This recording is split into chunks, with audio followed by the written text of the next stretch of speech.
റിയാദിനെയും ദോഹയെയും ബന്ധിപ്പിച്ചുള്ള അതിവേഗ ട്രെയിൻ സേവനത്തിന് സൗദി അറേബ്യയുടെ ഔദ്യോഗിക അംഗീകാരം ലഭിച്ചിരിക്കുകയാണ്.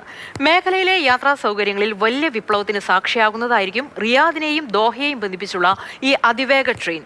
ഇരു രാജ്യങ്ങൾക്കുമിടയിലുള്ള വിനോദസഞ്ചാര ചരക്ക് നീക്ക മേഖലകളിൽ വലിയ പുരോഗതിക്ക് സാക്ഷ്യം വഹിക്കുകയും ചെയ്യും.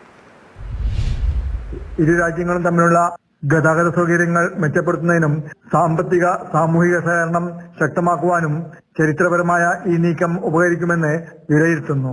സൗദി ഖത്തർ ഭരണകൂടം അന്തിമധാരണയിലെത്തിയതോടെ മേഖലയിലെ യാത്രാ സൗകര്യങ്ങളിൽ വലിയ വിപ്ലവത്തിന് സാക്ഷിയാവുന്നതായിരിക്കും റിയാദിനെയും ദോഹയെയും ബന്ധിപ്പിച്ചുള്ള അതിവേഗ ട്രെയിൻ. GCC റെയിൽവേ ശൃംഖലയുടെ ഭാഗമായാണ് ഈ പദ്ധതി നടപ്പിലാക്കുക.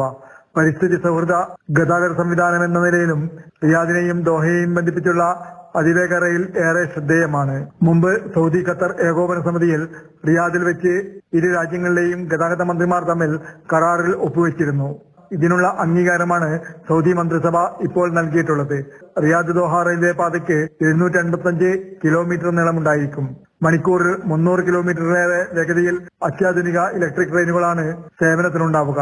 റിയാദിൽ നിന്ന് ദോഹയിലേക്കുള്ള യാത്രാ സമയം 2 മണിക്കൂറായി ചുരുങ്ങും. സൗദിയിലെ ഹുഫൂഫ്, ദമാം നഗരങ്ങളിലൂടെയാണ് പാത കടന്നു പോവുക.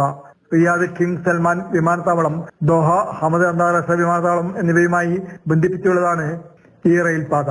Jafar Ali, Palakkode, Mathrubhumi news, Saudi Arabia.